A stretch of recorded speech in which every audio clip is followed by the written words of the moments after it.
What's up, YouTube? Welcome back to the channel. It's your boy WrestlingLabX, and it's time for the long-awaited part 2 of half year review. We got the men's 2026 half year review, top 10, and yeah, 12 days ago. It's the time of recording. Might be another 2 days. Sorry, wanted this to be like maybe 1 week after women's video, but it ended up being 2 weeks. I love Mexico. Okay, before I actually say who number 10 is, this was hard to decide, okay? Because a lot of men's wrestlers have done a lot of things, but then they like stop their momentum and they pick it back up again. For example, with Braun Breaker, he could have been on his list, but Triple H was too scared. Number 10 is the Ring General Gunther. Even though I'm pretty sure we all hate him, we cannot deny the fact that he is one of the best wrestlers in the WWE right now, and with the way they're booking him, he is proving the point. Can't speak. Let's go over his accomplishments. He beat AJ Styles twice, once on Raw by cheating, and again at the Royal Rumble where he retired. And he pulled double duty at the Royal Rumble, and he eliminated Randy Orton and Penta, which was kind of a whack number 30, I'm gonna be honest. Then right after that, he starts feuding with Dragon Lee, and then he proceeds to hang him on live television. I don't know if that's speed. He then gets a very fraudulent win over Seth Rollins. Seth Rollins kicking his ass at WrestleMania, but Braun Breaker had something else to say about that. So he gets the most cop-out win of all time at WrestleMania. So there we go. He wins the number 1 contendership on SmackDown thanks to Paul Heyman. Claps up Royce Keys and then goes to face Cody at Clash in Italy. Loses because he's a bum. And then he has another match for the special guest referee, Sami Zayn, and he loses again because he's an idiot and a bum. And then they get put in a triple threat match at Night of Champions, and he loses again because he's a bum. I mean, that's all he's done. I mean, the only reason why he's here is because they keep pushing him in main event spots.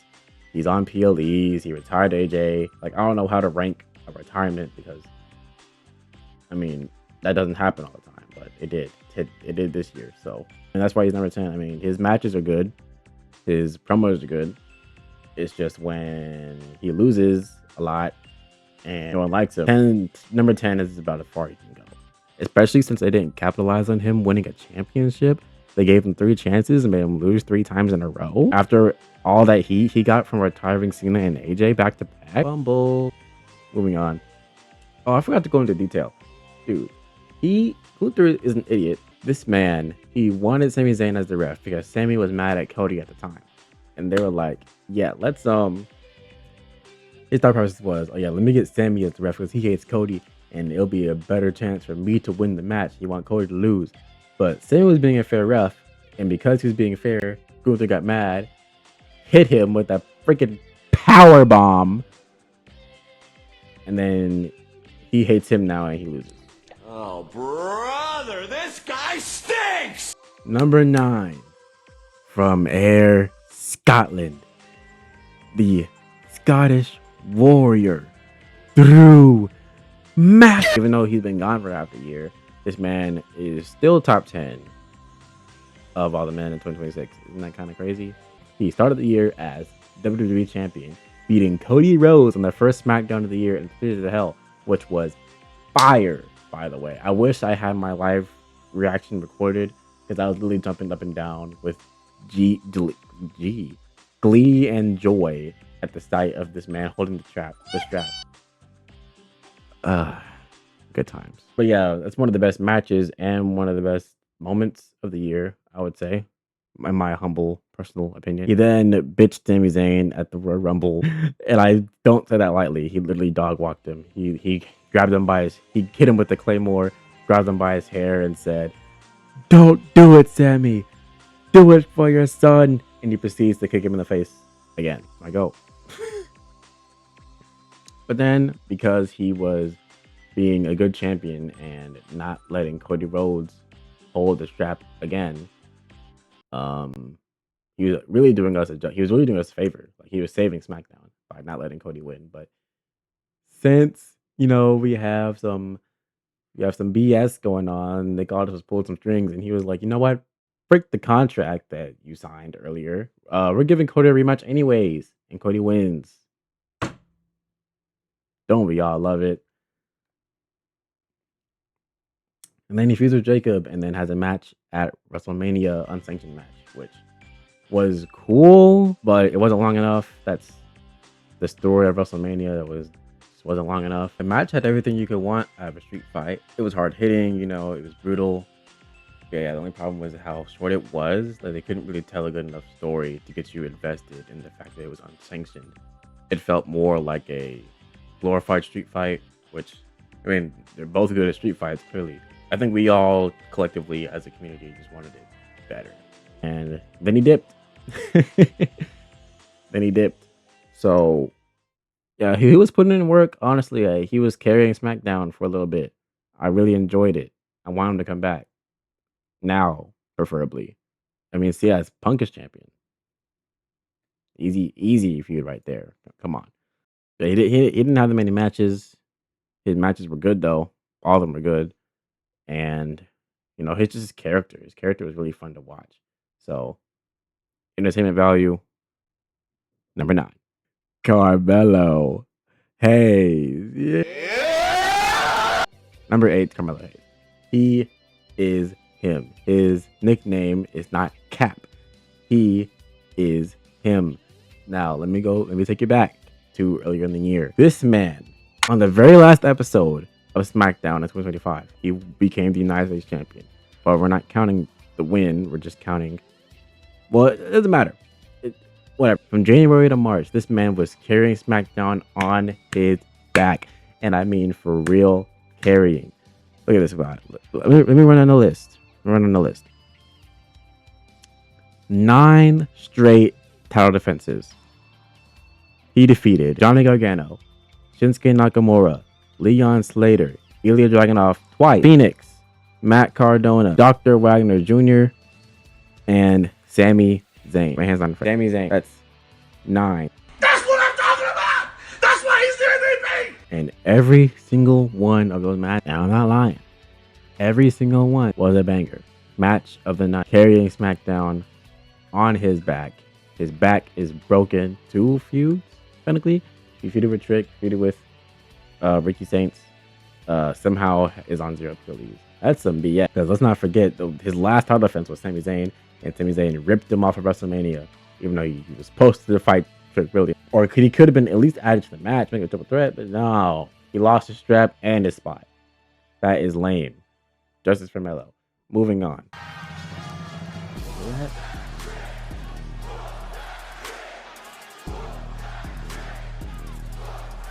Alright, we have Trick Williams at number 7, I believe. Yeah, number 7. Trick really Mr. Whoop That Trick, Mr. Lemon Pepper's Deppa. So this man starts off the year after getting called up. He packs up Rey Fenix and Matt Cardona, back-to-back easy dubs. He competed for a WWE title number 1 contendership at Saturday Night's Main Event. He lost, but he got there. He was on the show. Moving on, he appeared at the Royal Rumble, picked up 2 eliminations on.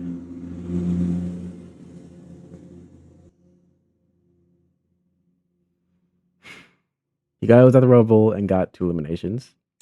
I didn't write down who, so sorry.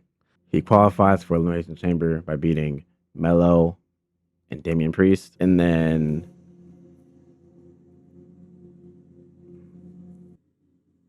alright, it's finally gone. And then he feuds with Sami Zayn, beats him at WrestleMania, United States Champion. That's stage 1. Stage 2, he beats Sami again at Backlash. Easy dub. He defeats Ricky Saints and United Champions. Easy dub. And that's all we got so far. But he has a match at SummerSlam against Baron Corbin. But this man has amazing aura, good matches, and he's been at every PLE of the year so far. So the fact that he's not even missed a single one, not even number one and number two can say that. Like that's crazy. He's been at every PLE. This is one of the few up and coming wrestlers that I believe Triple H will not fumble because the way he just manipulates the crowd and gets them rowdy just by existing. And then, he has good matches, good charisma, he's just an all around great superstar. So yeah, the future is bright. I don't think Triple H performing with him, knock on wood. Now that Lawnmower is gone, let's go to number 6. Start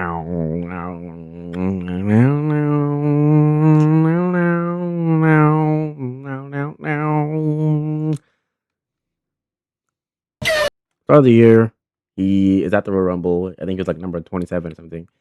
0 eliminations. Damn. Moving on. He defeats El Grande Americano for the number 1 contendership for the IC title. He beats Dirty Dom for the title. Finally, it took him like 30 years. And then this man puts Raw on his back. Not that Raw really needed to be carried like SmackDown did.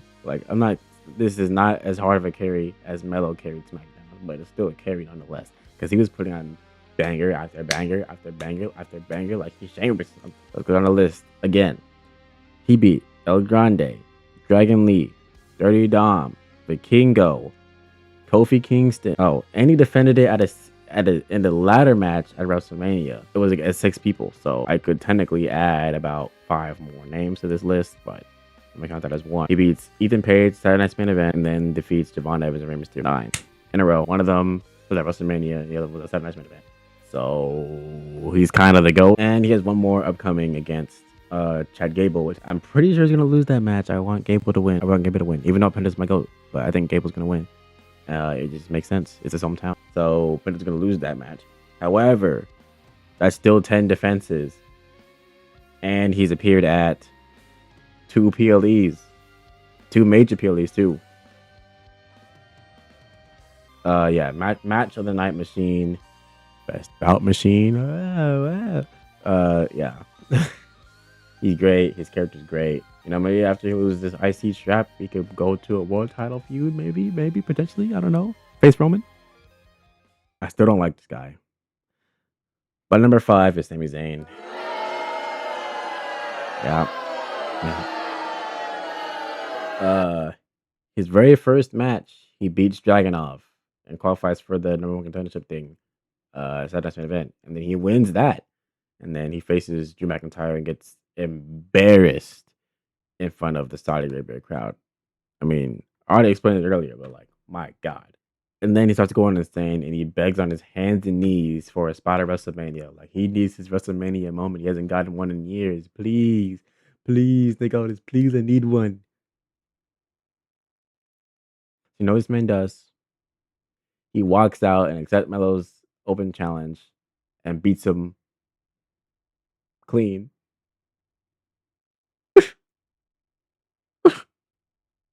He beat Melo clean. It's not fair, man. So now he's U.S. champion, and he very quickly loses it to Trick Williams at WrestleMania. Thank God. He then starts talking to unconscious people and abusing water bottles, and that was the downfall of Sami Zayn. After a bunch of nonsense, he wins the WWE title at Night of Champions. Crazy stuff, right? Crazy stuff. And he loses it to CM Punk. He held it for 9 days. He held it for what episode of SmackDown? But I actually started to like Sami Zayn a little bit. I very much so hated him at the start of the year. I hated him in 2025. I didn't like him. I did not like him at all. But his insane gimmick, I guess you wanted to call it a gimmick, I don't know, where he's talking to Johnny again on abusing water bottles. It kind of got cool, I guess. But now he's just a loser again. So I don't know. He ain't got no strap, and he ain't got no feud for SummerSlam. Well, he has a match against Finn Balor, which I'm very excited about. Actually, Finn should win. Yeah, I don't know. I mean, he's cool. He won 2 titles this year, so yeah, that's why he's up there. Moving on. Oba. The Rula Oba family is at number 5. Number 4. Number 4. So let's go over his long list of stuff that he's done. Man started the year as NXT champ, which was a very, very long reign, and no one could beat him. Deadass no one can beat him, because at New Year's Evil, he packed up Leon Slater, and he said, you know what? F this title. He drops it on the ground and goes to the main roster. Top 10 horrifying moments I've ever seen. And the first thing he does, he appears at the Royal Rumble, and he gets 5 back-to-back eliminations. He eliminated Braun Breaker, Solo Sikoa, Rey Mysterio, Matt Cardona, and the Rusev. Then he goes on a tear of just squashing people in less than 5 minutes. So here we go. Kate Wilson 2 times. The Miz, Johnny Gargano, Grayson Waller, Otis, and Los Garza in the 2-on-1. He beat both of them in less than 5 minutes. And another name he beat in under 5 minutes, Brock Lesnar at WrestleMania. Under 5 minutes. That's why he's the GOAT! The GOAT! And then Brock gets the most fraudulent win of all time by beating him at the Clash in Italy. Ugh. And then now he won the King of the Ring easy peasy, by the way. He ran through that tournament like it was butter. He beat Melo, Penta, and Solo in the first round. And then he beat Dirty Dom. And then he beat Jay in the finals. And easy peasy, bada bing, bada boom, King of the Ring. And I'm predicting he will retire the Beast. And he will beat him in Hell in a Cell. And he will win. So, I mean, infinite aura, infinite, like, peak matches. I just can't wait for him to... Actually, no, let me not say peak matches, because he's really only had 2 real matches. And they both were against Brock. So, one of them was good, one of them was ass. So, let's not get too hasty here. I can't wait for him to have, like, legit matches longer than 5 minutes, because on the NXT, this man's put on 15-minute bangers for free, and he still looked like a beast. Like, he still looked unstoppable, even with the long matches being longer. He doesn't have to just kill his opponent in 2 seconds for him to be like unkillable, you know.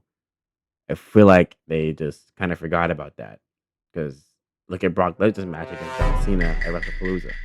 So number 3, we got Cody Rhodes. Are you surprised to see him here? Because I'm not. He starts the year losing the WWE title. He's at the Royal Rumble. He gets 3 eliminations against Trick Williams, Brock Lesnar, and LA Knight. Yeah.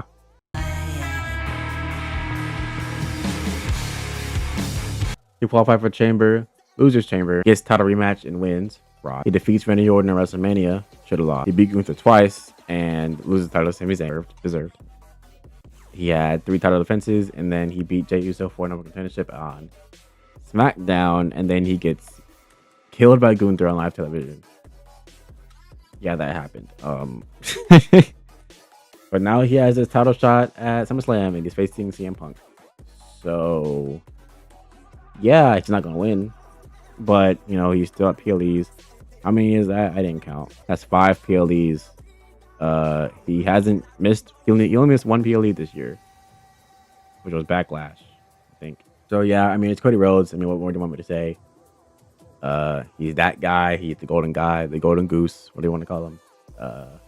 If there's a year where he's not top 5 or top 3 even, I'll be very surprised.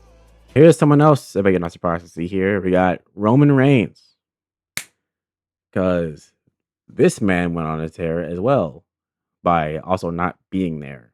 Kind of crazy, right? He wins the Royal Rumble. That's the first thing he did. That's the first time you see this man in the ring, actually. He's in the Royal Rumble and he wins it. He eliminated The Miz, Logan Paul, Chicken Fatu, Jey Uso, and Gunther. Next thing he does is beat Punk at WrestleMania. Great match, by the way. One of the best matches of the year. I would say top 5. Men's matches, at least. Yeah, I guess dicey there. But moving on. And then he beats Jacob Fatu twice. Jacob should have won that Clash in Italy, but we're not going to get into that. He should be on this list right now. But he turned him into a lapdog. And he's been at 4 PLEs. He has a title match against Seth Rollins at SummerSlam. Who's going to win? Let me know in the comments. And last but certainly not least, number 1. Actually, scratch that. Honorable mentions. Yeah, you thought, buddy. I'm going to give my honorable mentions to Chad Gable, for his work in AAA, where he was original Grande, doing some crazy work and had probably match of the year. Yeah, this man's a goat, and he's gonna win the IC title at SummerSlam. I hope. And then I'll give it to Finn Balor because I love him, and he should have been another world. He should have won another world title right now, but Triple H don't seem to like him very much, except for like right now. You know, things are actually looking good for him.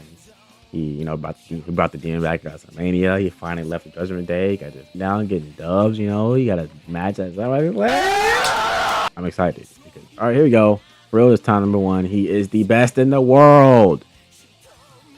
CM Punk. So let me tell you this.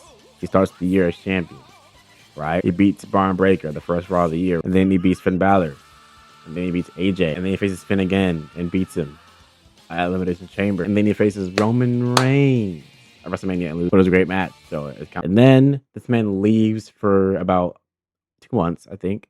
Yeah, he leaves for about 2 months. Comes back and it's a freaking title match against Sami Zayn in his hometown. I bet Sami was looking down that ramp and he was like, "Wallahi, I'm cooked," because yeah, he lost and Punk walks out as WWE champion, and now there's a title match at SummerSlam against Cody Rhodes.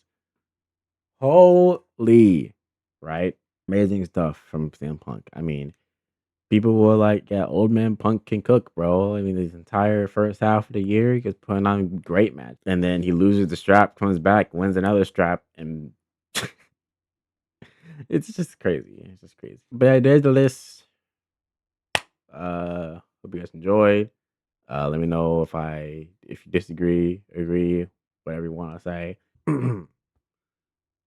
Goodbye and good night. Bang.